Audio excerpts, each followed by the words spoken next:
Kembali lagi di Bachelor Budal Cerita Horor.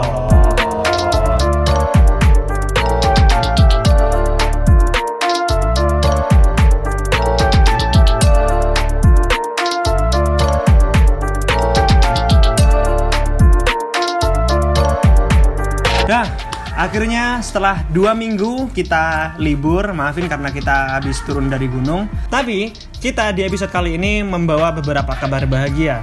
Salah satunya adalah sekarang Bachelor bisa kalian nikmatin secara audio podcast di Spotify. Udah available. Jadi kalian bisa nikmatin itu. Pengen experience yang berbeda lah. Berbeda cuman audio doang. Atau kalian nggak pengen ngeliatin muka kita. Atau kalian ini mau lebih hemat kuota. Itu paling efektif banget sih ya. Paling Spotify. Di Spotify, di follow juga di Spotify. Linknya ada di Instagramnya Budal. Pokoknya di bio-nya Budal itu ada linknya, di situlah langsung kalian klik. Atau kalian tulis saja apa Mil? Bachelor. Budal Bachelor. Kalau Bachelor doang ada beberapa podcast orang luar negeri gitu. Jadi Budal Bachelor di Spotify langsung muncul. Jangan lupa di-share juga. Tapi gak cuman itu aja Mil. Oh, apalagi nih? Soalnya kita juga baru aja kemarin launching merchandise official Budal. Yang pertama nih di topi. Topi. Dikasih apa? Gini Kak. Cahaya. Kok Yesus cuk. Kelihatan. Ini nanti ada backsoundnya topi saya bundar ya. Enggak. Ya, untuk link belanja juga kalian bisa cek di mana? Linknya Budal. Iya, Instagram Budal lah cuy. Instagram Kalau misal langsung di Shopee aja bisa langsung cek di Budal lah ya. Langsung ketemu. Budal Project kalian ketik langsung di Shopee atau di Tokopedia, langsung Budal Project pasti keluar asalkan dengan spelling yang benar, BOEDAAL. Dan nggak cuman itu, harganya juga terjangkau. Pastinya kalian dengan membeli ini kalian apa ya? balik. Dengan membeli ini kalian balik. Ayo. Kondisi. Loh, ojo mau kon, coba ada. Mesti gini loh. Gak cuman itu juga, harganya juga terjangkau. Iya, kita kan udah launching kemarin tanggal 27 ya. Iya. Ya pastilah kalian gajian lah ya. Gajian tuh. Abis ini gajian langsung disikat karena ini kita bikinnya juga terbatas, jadi kalian harus cepet-cepet gitulah. Ya, belanjakanlah uang kalian di jalan yang benar. Di jalan yang benar. Kalian pakai topi ini entah di kota, entah itu di gunung, pasti bikin di Citayam Week. Oh iya. Fashion Week. Kalau kalian pakai ini di Citayam Fashion Week, kalau yang di Surabaya sekarang ada tunjungan Fashion Week juga. Kalian semua pentolan Fashion Week itu bakal sungkem kalian. Anies Baswedan loh, Salim. Pokoknya pakai topi ini, dan kalau kalian pakai topi ini, saya jamin kalian bakal masuk surga. Asalkan sholat, puasa, haji bagi yang mampu. Pokoknya itu kalian lakuin semua rukun Islam dan sodako, senyum setiap hari, dan beli topi ini dijamin masuk surga. Dan ini juga kita uang hasil itu kita bagikan ke anak yatim. Iya, ke anak yatim piatu. Iya, yatim piatu. Aku kan. Ya, kebetulan saya yatim piatu di sini. Hekal piatu. Latif si kameramen Broken Home. Udah ada yatim. Madon. Ya aku coming soon lah, nyusul lah. udah dari dulu aku ayo kapan gabung. Jadi lengkap lah di Budal ini, yatim ada, piatu ada, broken home ada. Nggak akrab sama orang tuanya juga ada. Pokoknya kalau misal ada olimpiade kesengsaraan, kita menang. Kita lah menang. Ya, mikrofon pelunas utang pun harusnya kita menang. Ya pokoknya gitulah, belanjakan uang kalian di jalan yang benar. Nah ini aku mau ngingetin lagi buat kalian yang mau ngirim cerita horor ya, entah di gunung, di rumah sakit, ya di sekolah, apa aja lah pokoknya cerita horor, kirim di IG-nya Budal, BOEDAAL. Atau kalian bisa ngirim via email. Aduh, keculak Budal. Sorry. Via email. Emailnya apa? Via email budalproject@gmail.com. Udah, langsung kita masuk ke cerita yang pertama ya. Assalamualaikum Bang Amir dan kawan-kawan. Ini anu nih, apa semenjak Mia sering ngomongin aku Bang, jadi sekarang udah nggak ono Mas Amir, Bang Amir kan. Kadang Amir dipanggil Bang Bakso loh. Abang bukan. Aja mental health karena Bu Mega. Oke. Mega yang lain ya maksudnya. Iya. Mega Domain. Megalomen. Iya, Mega Mendung. Oke. Assalamualaikum Bang Amir dan kawan-kawan. Sebelumnya perkenalkan nama saya Naja. Halo Mbak Naja. Halo Naja. Mau berbagi sedikit cerita, nggak terlalu serem juga sih. Jadi kejadiannya kurang lebih 1 bulan yang lalu. Wow, recent update nih. Tepatnya kapan saya juga lupa. Duh, ya apa sih? Iya, oke. Oh, maksudnya tepat hari dan tanggalnya mungkin ya. Saat itu selepas asar saya keluar sama teman saya, namanya Ina, nama samaran. Anjir, pembantu banget ya nama samarannya Ina. Nama panjangnya Innalillahi. Kita tahu udah mati. Aduh, ojo. Enggak, sorry. Sorry. Innalillahi, Cuk. Oke, namanya Ina ya. Biasalah, sore-sore emang enak buat jalan sambil lihat senja. Iseng-iseng saya ke Kali Brantas. Ya mau nongkrong aja di pinggiran Brantas, Tangkis. Nggak tahu ini sebelah mana ya. Kali Brantas kan? Brantas mana? Ya Brantas di Kediri ada, di Malang juga ada kan, dia ngelewatin beberapa kota Kali Brantas itu. Tepatnya di Brantas Kertosono di Kediri berarti ya. Yang perbatasan dengan Kabupaten Jombang.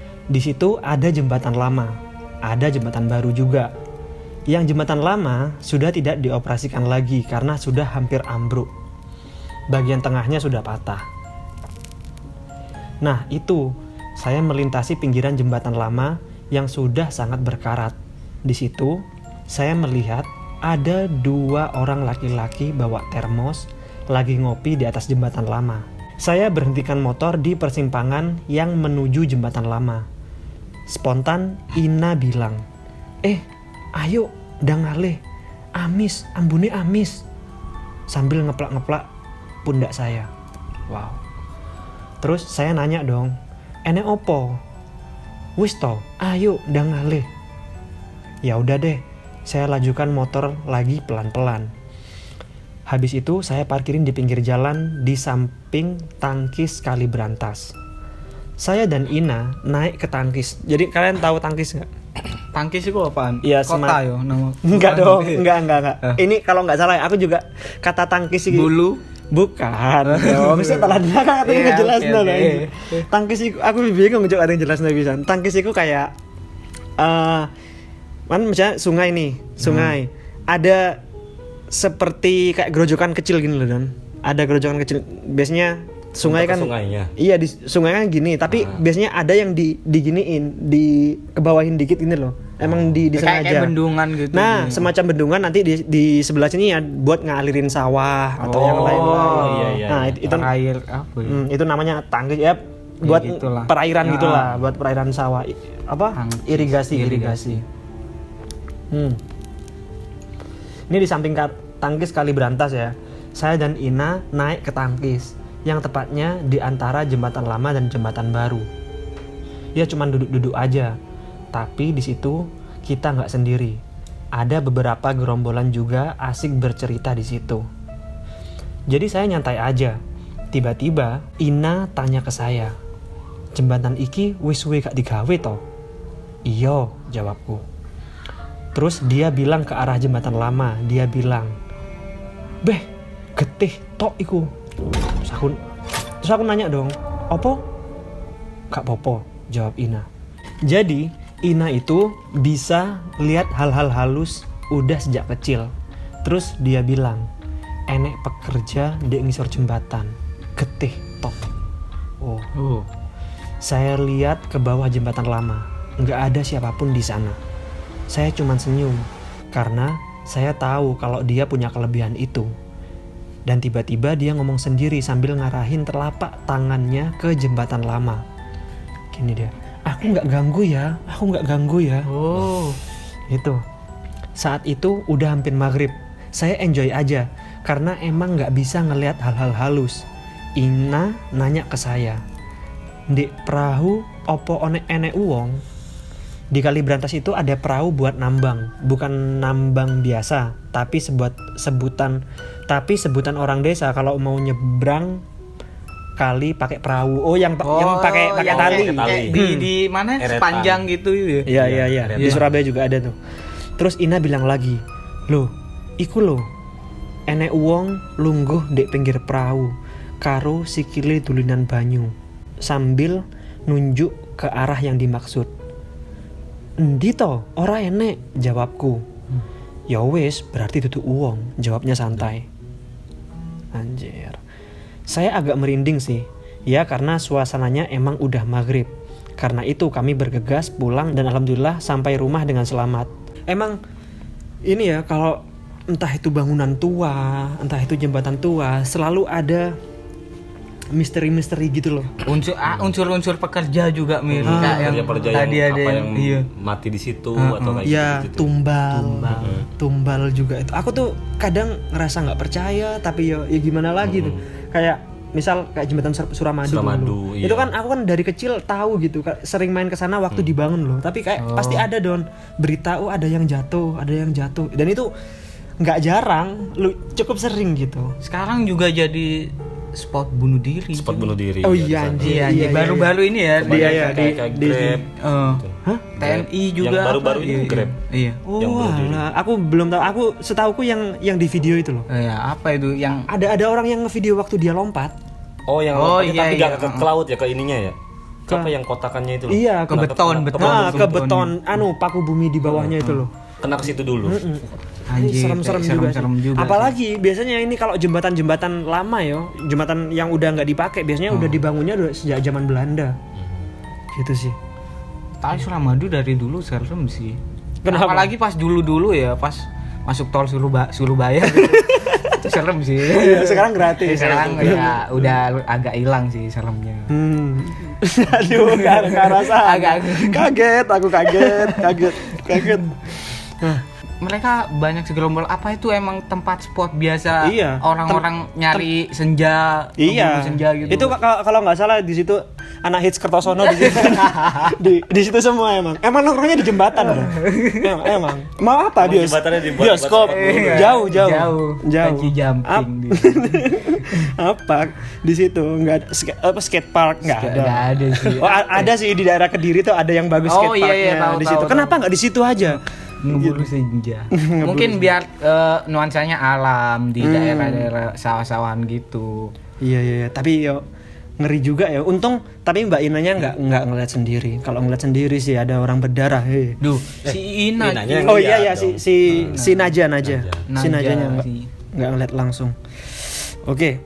Ini langsung ke ada lagi cerita kedua. Masih di pengirim yang sama tapi beda cerita yo. Ya, Mbak Naja. Iya, Mbak Naja. Ini beda cerita ya, Bang. Aku Mas aja yo, aku bukan Amir. Oke. Saya alamin waktu masih mondok. Nah, saya kan tipikal cewek yang agak bandel. Bandel kayak gimana gitu? Maksudnya sebagai santri yang fitrahnya anggun. Waduh. Itu enggak bisa saya lakuin di pondok. Hampir setiap malam saya selalu begadang. Padahal dengan padatnya kegiatan di pondok tetap aja saya begadang dan lebih sering sendirian. Ngerokok yuk. Jangan. Nggak tahu kan santriwati. Iya, maksudnya santriwati kalau pas ngelanggarnya gimana? Kalau kita kan biasanya ngerokok, PS-an. Ini ngapain? Nyulam selendang. Ngapain? Kerajut. Malam-malam nggak tidur itu loh.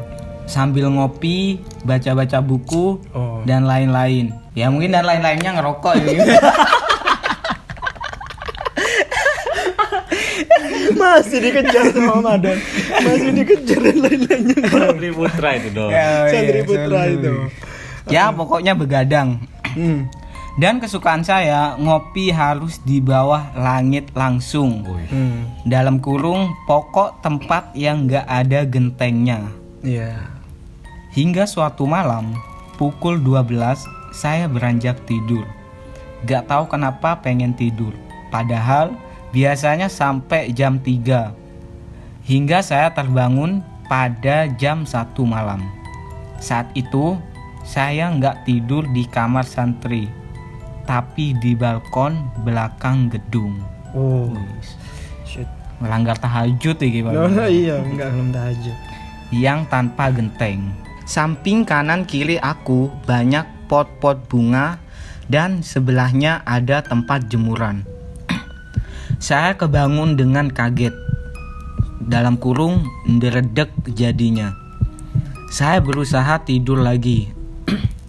Tapi nggak bisa. Rasanya kayak ada yang merhatiin. Saya tatap ke baju-baju yang dijemur di sebelah saya. Tiba-tiba merinding. Tapi saya hiraukan saja. Saya lanjut merem hingga saya jengkel karena sampai jam 2 tetap gak bisa tidur. Akhirnya saya putuskan untuk bangun terus jalan-jalan ke sekeliling pondok. Sampai jam 3 saya coba baca dalam kurung matla'ah kitab tafsir Al-Quran. Alhamdulillah kantuk saya datang dan langsung tertidur pulas. Keesokan harinya gak tahu kenapa saya bad mood sampai saya berpapasan sama si Ina. Dalam kurung yang saya ceritain di cerita sebelumnya. Oh, jadi satu pondok. Oh, sepondok dia. Sama Ina. Rokokan juga.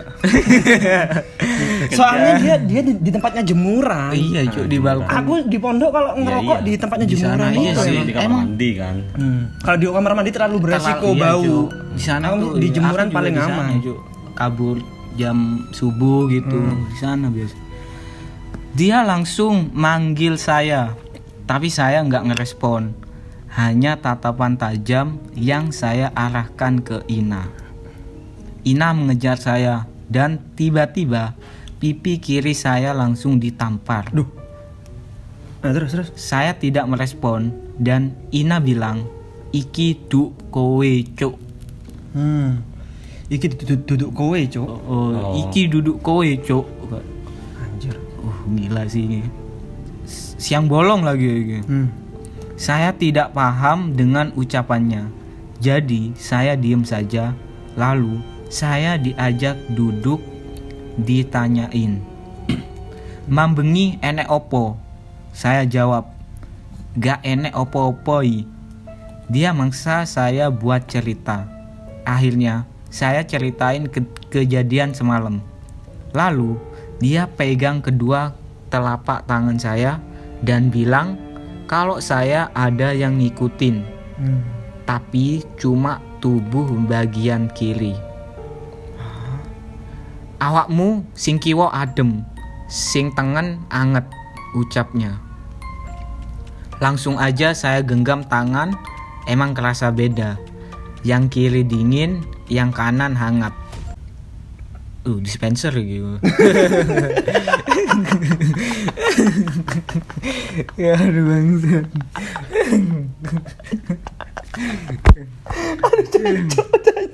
Kaget aku. Aduh, cancel kok iso dispenser saya Don. Enggak, aku sih gak fokus nang ngene mau lho. Tiba-tiba ditapuk lho, Don. Oh iya sih cuy. Iki duduk kowe. Pak Yai. Oh pantesan aku bisa baca mat'alah tuh. Apa lagi? Pundak dan tangan kiri saya juga kerasa berat. Hingga keesokan harinya Ina ngasih kertas yang isinya gambar wajah cewek berambut panjang menutupi wajah kirinya. Visualnya bang itu ya. Iya. Dan wajah bagian kanannya tampak mata yang besar, berdarah, dan mulut berdarah tersenyum lebar sampai ke tulang pipi. Anjing. Anjing, kok ngerti kayak apa? Zombie Doctor Strange. Iya. Anjing. Dalam kurung kalau di sini kayak tokoh Joker. Mental health deh. Enggak sih, lebih tepatnya zombinya iku Doctor Strange. Iku. Dan bilang, iki sing ganggu awakmu ndek ini. Kuwi wis 3 dino melu awakmu. Sontak saya kaget. Gambar wajah yang diberikan ke saya itu persis seperti yang pernah saya gambar 3 hari yang lalu. Shit. Iki sama-sama kayak sing menggambar loh kok. Dalam kurung hari Minggu. Padahal saat saya gambar itu cuma iseng-iseng, gak tahu kenapa. Kayak lagi di ini, kayak lagi di apa namanya? Iya di kontrol remote control iya. gitu. Sumpah kayak Masalahnya dia tuh di jemurannya cuma merinding-merinding. Iya, nggak ngeliat nggak. apa, nggak ngedenger apa, tapi terus. Dan hari Selasanya baru kerasa ada yang ngikutin. Dan hari Rabu pagi si Ina ngasih kertas gambar itu ke aku.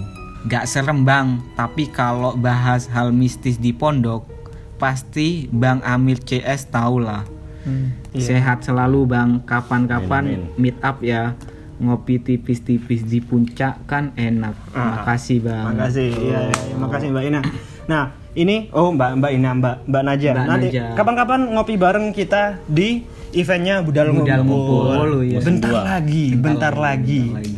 Jadi ngebocorin. Iya, enggak. Jadi gak enak. Bentar lagi.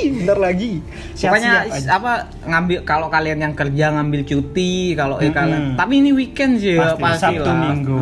Sabtu Minggu. Atau Wes dah, jangan bahas event dulu, sorry, jangan bahas kita event udah. dulu. Pasti ada tahun ini. Tungguin aja.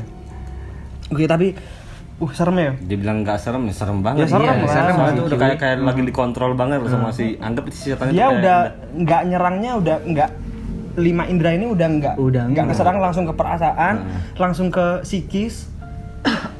Ya. Iya sih. Cok. Aku nggak pernah ngalamin di Kundik Pondok sih. Salah kan kayak yang bener kayak kita pernah nonton show sulap loh. Ini kita belum kenal ya sama itu meskipun kenal tapi yang gambar secara gak sengaja sama gambar gitu. Tapi saya juga punya cerita nih di pondok waktu itu. Kan pernah 3 orang, saya sama teman saya yang bertiga ini mau kabur ke pondok. Dari pondok mau ke warnet. Di depan pondok tuh kan ada warnet. Lewat belakang pondok itu sawah semua. Jadi ada di belakang pondok tuh rumah warga. Ininya tuh tahu gak sih kayak kamar mandi yang masih pakai sumur? Ada sumurnya di belakang itu. Ini kamar Biasanya mandi itu jauh dari rumah. jauh dari rumah. Nah, itu ada sumur di situ. Waktu pas mau waktu mau lewat situ kan ini kan kayak anggap di sini rumah. Iya. Ini sumurnya. Ini tempat jalannya saya di daerah sini, agak dekat ke sumur ini. Tapi Iya. ada pohon pisang di sini, pohon pisang banyak. Wow, iya. Jadi kayak Ya serem sih. nah, ya mau gimana lagi pengen keluar pondok, gak ikut acara. Oh. Keluar pondok situ, lewat situ pas lagi lewat itu kan ada kayak ustadz loh, kayak ada ustadz lewat jalan kan kelihatan tuh jalan dari jauhnya. Ustadz yang keluar pakai motor gitu. Ada ustadz ngumpet di pohon pisang itu pertamanya. Anak-anak bertiga itu. Nah pas waktu itu anaknya tuh sebenarnya deket ini sama ini. Sama sumur. Nah di sumur ini kan ada kayak apa sih yang buat boker tuh? Kayak cuma buat kotakan doang. Kakus. Kayak buat ini tapi ada ininya loh. Nah di situ ngelihat kayak ada ininya pocong. Apa sih namanya? Talinya doang Ujungnya tapi yang segini lah gitu. Ya kayak yang permen sugus itu ujungnya. Iya yang buat gitu-gitunya itu. Kelihatan itunya. Karena takut ya, udah gak mikir ustadz di situ, udah lari langsung ke kan setiap sawah tuh kan ada pos-posnya yang buat istirahatnya tuh lari ke pos langsung ke situ. Untungnya ustadznya udah agak jauh itu. Ya itu gitu. Emang biasanya anak-anak yang ngelanggar Yang ngelanggar itu yang lebih banyak. dapat ganjaran itu. Di pondokku tuh pernah. Jadi ini ya, bukan mistis tapi lebih ke aneh ya. Dia itu jadi di pondokku dulu masih dibangun. Gedung 1 sama gedung 2. Yang gedung 2 ini masih proses bangun. Cuman karena kehabisan dana jadi medak lama gitu loh. Iya. Nah, itu jadi udah cuman di semen sama bata-bata doang tuh sama pondasi. Pondasinya udah jadi lah. Nah, di belakangnya itu ada kebun salak. Tahu pohon-pohon salak tahu sih, yang tahu. kecil-kecil Dapat jadi gelap banget. Udah dibilangin. Jadi ada tetangga pondokku yang jadi ini kebun salak ya. Kebun salak di sampingnya sini itu baru ada ada rumah orang itu. Si orang itu udah pernah bilang kayak, "Hei, ojo kencing di area iku. Oh. Emang kebun ini sih punya bapak-bapak itu. Terus adalah temanku ini yang mungkin dia ngomong kayak gitu nggak ada tendensi masalah mistis atau apa, mungkin karena jangan kencing nggak bau apa. jangan bau di tempat kebunnya dia mungkin ya. Terus ada yang kencing di situ Don, Itu kencing di proses situ. kabur maksudnya. Di bangunan itu juga dulunya tempat orang-orang kalau ya apa anak-anak kalau ngerokok kan gelap kalau tempat malam-malam melanggar, di situ. Nah, tempat melanggar. orang anak-anak yang melanggar di situ emang sering lah anak-anak yang melanggar di situ ngerokok pasti di situ lah. Nah habis ngerokok mungkin ya dia kencing di situ. Terus kayak titiknya tuh ada yang Disentil. ada disentil tas gitu as. Dia tiba-tiba wes diem aja udah kayak apa enggak apa wes nah gitu. Baru di situ nyampe di kamar bengkak besar Jadi roket tuh. roket Rusia bisa anjir. Cuk. Gila sih. Itu Don bener-bener besar Don. Kan biasanya kita tahu gandot ya itu kan Iya, telurnya. bijinya. Itu enggak batangnya Don. Anjir enggak perlu ke Maerod dia. Iya, enggak usah, Cuk. langsung besar. Tapi kata kayak gitu harus langsung sama ini ya, sama kayak ustaz gitu sama apa. Enggak itu yang biasanya Cuk. yang minta maaf ngobatin langsung ke sana ya? yang ngobatin bapaknya itu. Yang ngobatinnya mangkane le aku tak omongi ojo nguyu nang kono. Baru bapak itu sambil ngobatin baru tahu kayak kau ngerti Kak, di bangunan itu adalah tempat dulunya ngebunuhnya ninja PKI. Kayak lubang buaya gitu ya. Zaman-zaman iya. PKI kalau mau menggal-menggal tuh di situ. Pas di situ. Di situ baru cerita pas dia sakit itu. Tapi itu nyembuhinnya dipegang-pegang juga guys. Gak tahu. Aku kalaupun aku tahu kayaknya itu langsung hilang dari memoriku deh. Pak. Lupa. Nggak. Bagian situ enak. Aduh, bangsa. Jadi gitulah. Emang banyak banget cerita-cerita di pondok. Sebenarnya aku banyak sih, cuman agak lupa gitu. lagi, Meskipun iya. bukan aku sendiri yang ini kayak ada tuh biasanya ini loh yang cerita legend juga. Jadi ada seorang santri yang suka sama bunyainya, terus dikutuk jadi apa gitu. Dan itu kayaknya setiap pondok ada gitu, legend-legend gitu. Tuh. Yang dikutuk apa itu di Pondok Sidogiri jadi yang punya taring loh. Ya anak-anak Sidogiri kalau Iya, komen ya, komen di bawah. Aku cinta BMT. Iya. Aku cinta basmalah. Aku belanja ke semua kebutuhan sebulan bukan rumah tangga sih, kebutuhanku sebulan aku belanjanya di basmalah. Tapi kalau beli topi ini langsung di Shopee dan di Tokopedia. Langsung bagus. Shirt ada ya, Budal Project di Ini udah aku kasih asma Don. Meskipun ini belum halal ya, kita ini 100% halal kok. Halal meskipun nggak ada stempel MUI, adanya logo Budal di sini. Tapi ini 100% halal. Kita bikin topi ini nggak nyolong dari uang anak yatim yang Kristen. Kita juga nggak. Nanti dengan Kristen banget. Jadi ini 100% halal. 100% halal. Oke. Ya udahlah, gitu aja ya lah ya. Gitu aja lah ya. Ini udah cukup episode kali ini. Selamat bertemu di episode-episode selanjutnya. Jangan lupa dibeli yuk. Biar ya kita dapat uang. Iya. Apalagi yo. Apalagi. Emang itu yang kita cari. Niatnya jualan ya itu. Kita bukan cari berkah. Cari berkah itu bonus. Yang penting itu cuan. Iya. Yuk, perkaya kita bareng-bareng. Setuju. Saya Hamir Ahmed, Ramadan Said. Hai Kalasror. jangan lupa Budal.